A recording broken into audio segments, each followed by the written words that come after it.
What's up everybody, Alexander Nava here. Today we're going to be going over 5 reasons why you should be owning a 24-70 2.8. If you're new here, this channel is focused on making photography and just creative content in general. I also do vlogs and take you behind the scenes of my life and what I'm up to. So if you haven't hit that subscribe button, go ahead and subscribe. If you want to go ahead and follow me on Instagram, I'll leave my handle right here on the screen. Go ahead and follow me and I might follow you back. Before we get into this, let me start by saying yes, this is an expensive lens. The Sony version runs about $2,200 and the Canon and the Nikon version for their newest mirrorless run about $2,300. So just understand this is an expensive lens. By any means, you should be able to afford it. I would not, take out any debt to buy this lens.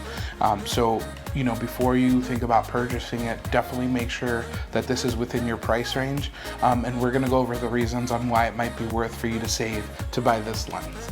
My first number 1 reason on why you should own this lens is events. If you're a photographer, we're always looking for work. We're always looking for ways to make money to fund our hobby and our craft in general. And this lens is amazing for weddings, for corporate events, birthday parties, anything that a client is paying you to shoot. This lens is amazing for. So of course you can go in there with primes and you're gonna get great shots. I would do that for like maybe a birthday party where it's not as big, but when you are doing a corporate event or a wedding, something that's more once in a lifetime, you don't want to miss that shot just because you had a 50mm on and you are too close. You want to have that versatility, and this lens is amazing for that while letting you keep that constant 2.8 aperture. Reason number 2 is the quality. So I don't care whether you're buying Canon, whether you're buying Sony, whether you're buying Nikon. Of course, there are some great third-party lenses out there as well. I'm just talking about the manufacturer lenses for now, but of course there are some great third-party options. The second reason is the quality. So this, of course, as I said, is an expensive piece of glass, but the great thing about that is that you get some of the best optics that you could possibly get out of your camera.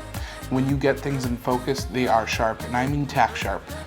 This goes not just for the Sony, the Canon, and the Nikon, and they're just built very well. They use great elements, high quality elements. Don't ruin the quality of this lens if you're shooting an event by putting a UV filter in front of it, please.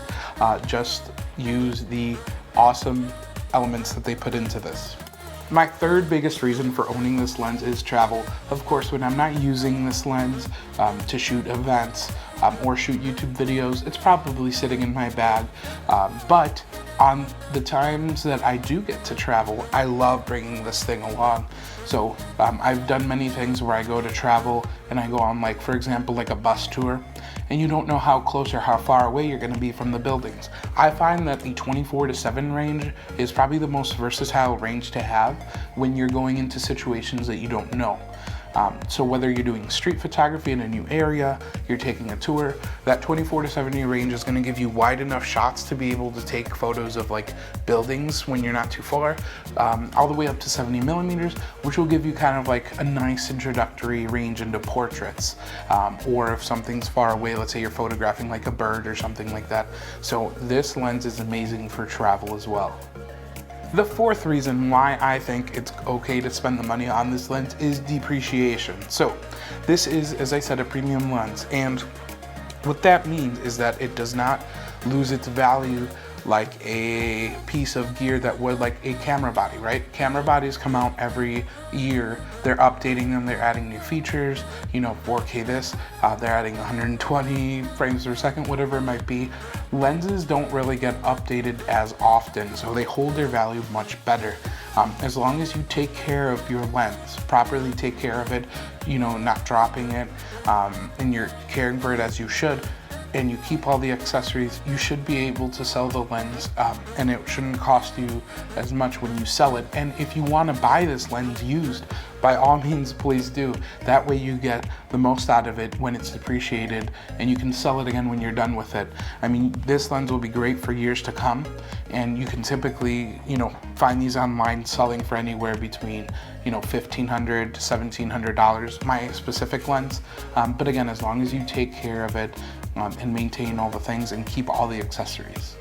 And my fifth and final reason for owning this lens is going to be that it will grow with you. So if you pick this up as, let's say, your second lens and you have a crop sensor body, this lens will come with you. So if you stay within Sony, right, you can put this on the A6400, and then when you're ready and you upgrade to a full frame camera, guess what? The mount is the same and you can bring it with you. So the lens, definitely grow into your lenses. I'd rather have a better lens than a better camera body because, as I said, I mean, you're switching camera bodies all the time. So fifth reason, this lens will grow with you, and they probably won't change the mount for many, many years. Well, I hope you guys enjoyed the 5 reasons why I think you should be buying a 24-70 2.8. Leave your comments down below. Let me know if you own this lens or if you're thinking about purchasing it. I'd be more than happy to answer any questions that any of you guys have. Go ahead and subscribe if you haven't. Keep up to date with my photo videos, and let me know what kind of content you want to see. If you haven't liked the video, go ahead and give us a like. And until next time, we'll see you later.